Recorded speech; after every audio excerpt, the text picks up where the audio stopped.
Donc on peut modifier notre dégradé. On peut aller chercher dans notre bibliothèque de dégradés à tout moment des nouveaux dégradés. Donc on peut nuancier, ouvrir la bibliothèque de nuances. On va dans les dégradés. On prend du métal. Donc on choisit quelques métaux à appliquer. Donc on les met en plus en direct live. On peut mettre des choses. Celui-ci est pas mal. Vous voyez, on voit un effet de dégradé. On peut sélectionner un autre, mettre peut-être le même, mais cette fois le tourner dans un autre sens ou le propager différemment.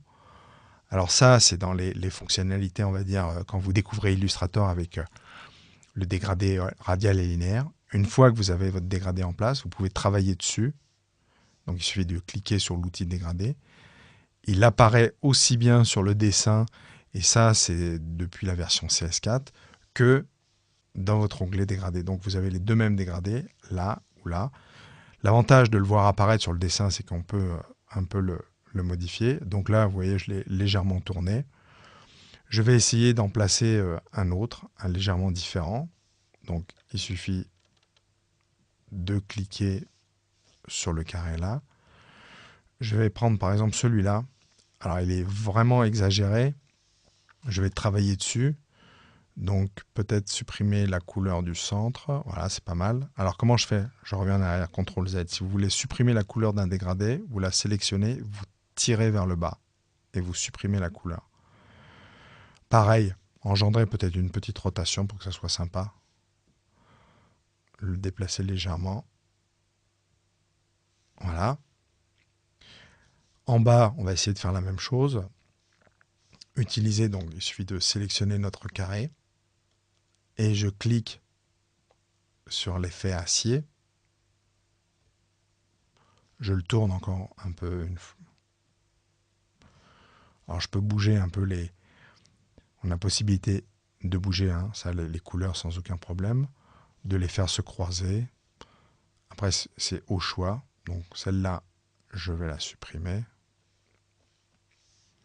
Prenons un peu de recul pour voir ce que ça fait.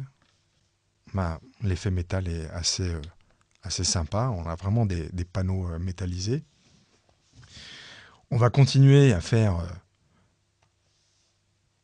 quelques travaux de plomberie. Alors pour ça, je prends mon outil trait et je vais passer en mode contour. Par inadvertance, j'ai gardé le fond ici du dégradé et je clique pour permuter. Alors effectivement, je le bascule sur le contour, mais on voit que c'est une véritable nouveauté de pouvoir appliquer des contours, des dégradés sur des contours, chose qu'on ne pouvait pas faire sur les versions antérieures jusqu'à la CS5, quand vous aviez un dégradé en fond et quand vous essayez de l'appliquer sur un contour, ou si vous êtes en mode contour et vous essayez d'appliquer un dégradé, ça ne fonctionne pas. Et là, on se rend compte, je dis, ah, c'est vraiment une nouveauté ça. Donc voyons ce que ça peut donner. Alors, vous avez une idée, vous prenez un trait, l'outil trait, vous tracez, comme ça vous traversez votre espace de travail. Donc on voit le trait qui se propage comme un motif. On va élargir le contour de notre trait. Appuyons sur contour. Mettons un contour d'1 millimètre, encore plus gros, je dirais même 4. Voilà, on se retrouve avec cette chose-là. Et si je clique sur l'onglet dégradé, nous avons cette nouveauté. C'est le mode de propagation du dégradé sur le contour. Donc, on applique le dégradé dans le contour, on applique le dégradé le long du contour, ou on applique le dégradé au travers du contour. Et c'est cette fonctionnalité-là qui va nous intéresser. Et là, vous voyez, par exemple, cette sensation d'avoir un tuyau métallique qui traverse tout notre motif. Et là, on se dit, on va créer un enchevêtrement de tuyauterie. Par-dessus, ça va être une ambiance, par exemple, de cale de bateau, de fond de cale de cargo avec des tuyaux qui se croisent. Allons-y gaiement. On prend par exemple l'outil plume. On se met dans un coin. Alors je recommence un petit peu en arrière. CTRL Z. Je pars du bord de mon motif, j'avance droit, hop, je tourne et je vais jusqu'au coin, par exemple, inférieur. Alors j'essaie d'être droit. Et encore une fois, on applique de cette manière-là. Et si on veut avoir une continuité du tuyau, bah, il suffit de reprendre le tracé, par exemple, on désélectionne. Reprenons le tracé à cet endroit-là, à l'endroit de l'intersection. On traverse tout. On peut même s'arrêter un peu avant. Et on applique de nouveau, donc, en mode contour, notre dégradé. Si on veut l'avoir à l'identique, il suffit de prendre la pipette. Tant que j'ai la sélection active, je clique avec ma pipette. Normalement, ça devrait fonctionner. Alors, a priori, sur les motifs, ça ne doit pas le faire. C'est pas grave. On retourne sur notre nuancier.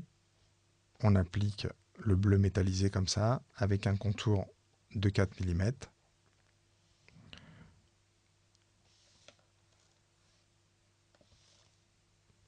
Alors notre dégradé, celui-là, n'était pas tout à fait le même, mais ça fonctionne malgré tout assez bien. Donc là, on voit l'assemblage de tuyaux qui se fait. On fait des tuyaux qui traversent dans tous les sens. De ce côté-là, toujours pareil dans le dégradé, je vais avoir le dégradé à l'intérieur du contour. Et vous avez la répétition du motif.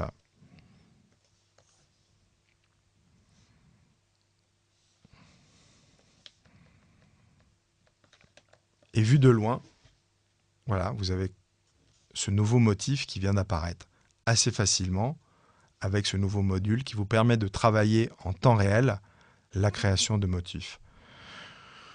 Donc si on veut s'amuser, vous avez aussi par exemple cette chose-là, et on va voir que sur les dégradés de contour, ça fonctionne. Vous savez, c'est l'outil qui s'appelle outil largeur. Alors, vous vous mettez sur votre tracé, vous cliquez dessus, vous maintenez, et vous vous éloignez donc dans un sens ou dans l'autre. Là, pour rétrécir, on se rapproche du centre du tracé, et pour l'élargir, on s'éloigne du centre.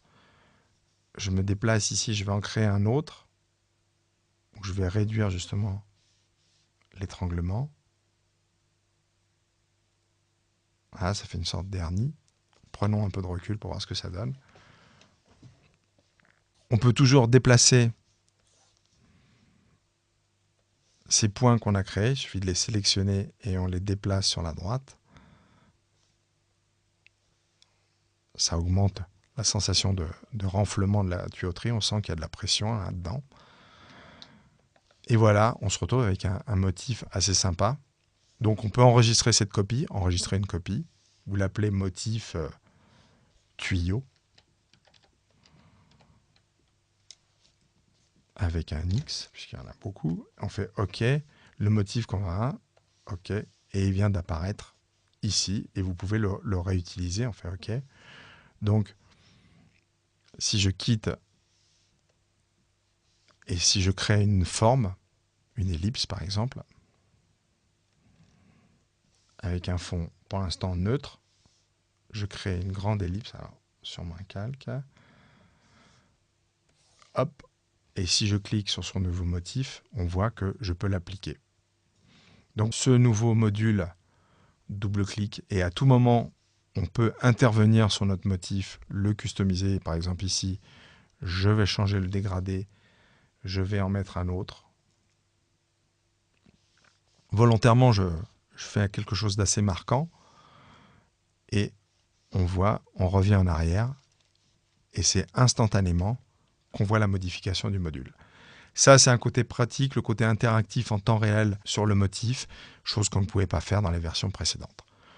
Donc, un module bien intéressant de cette version CS6.